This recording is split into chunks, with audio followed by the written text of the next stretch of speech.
not sure we mentioned the convention that will be on the 25th of September.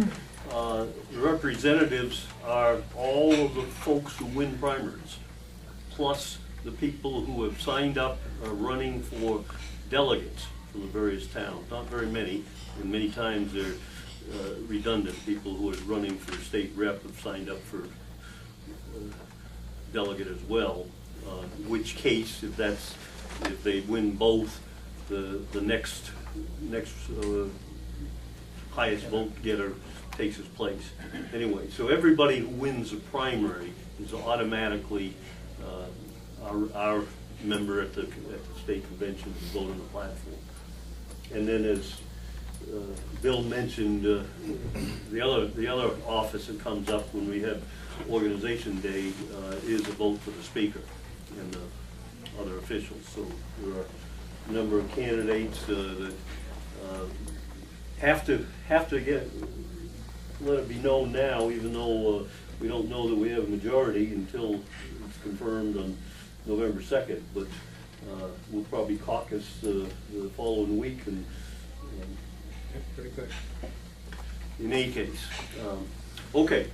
Now we promised an opportunity for Q&A. For just say who you want to ask or both. Greg, you get up first. One thing was just a quick little insight on the Reggie that you mentioned. I don't know how many people remember Freudenberg that closed down here some time ago. The reason they closed that plant was not because it was not profitable, it was because Reggie passed and they were already paying too much for electric costs. They moved that entire facility to Indiana where it was cheaper. So that's just a little insight on Reggie. Having been in the legislature for a term, all the folks here would be appalled at how little the other side of the aisle knew how to run a business, or what it was to create a job, or what it was to put together a company and keep it together. You know, as Jack well knows, these people are clueless, and they don't see things like higher energy rates mean jobs will go away. And that was 150 jobs just like that here in Livonia. Yeah, we have 50,000 LLCs. Curiously enough, we have around 50,000 unemployed people. So what do they decide to do? Well, let's go increase the tax on LLCs so they can't hire anybody anymore. You know, it's just craziness. And then for Jack, just a question, and I can't recall right offhand what the RSA number is, but there's an RSA that allows, basically, put it in my own terms here, it allows the governor and the legislature to cede state sovereignty to the federal government in exchange for money. Is that something that you would come out against for repealing? Because I think that is one of the things that does need to be done. That has to be done. And the other thing, and folks, really and truly, I mean what I say, the 10th Amendment is going to loom large. And those people that know me, and I've been out front of this ever since I started, which was a year ago, that's how we really do take the country back. And that would have to be repealed. But you can't cede that to the federal government. That's completely opposite of what we need to be doing. There's also a Depression era RSA that was passed in the Depression era that allows local government units to take money from the federal government. That needs to go away.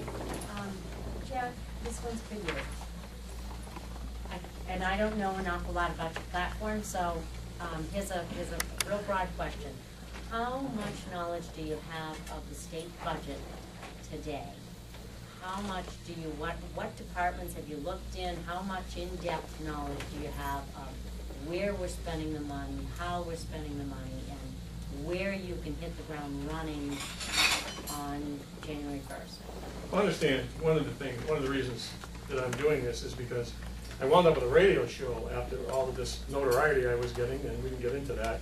And the show was called the Granite State Patriot Show. It was with Jeff Chittister. We co-hosted. And we focused on the state. We focused on the state budget and all the ramifications that, I mean, I honestly knew firsthand as a businessman how bad the taxation was because I was living it.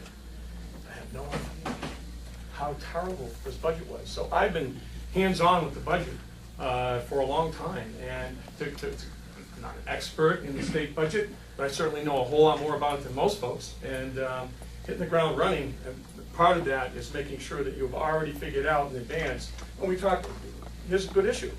And Bill was talking about the $7 billion unfunded pension liability for state workers. That's an enormous number. Nobody even talks about that.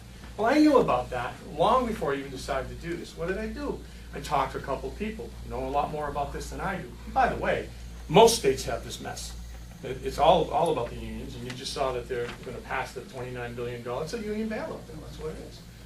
But really and truly, the way to deal with the back end of this problem, in my view, and other states have done it, is with life insurance. It's been done. It's been done very successfully. You take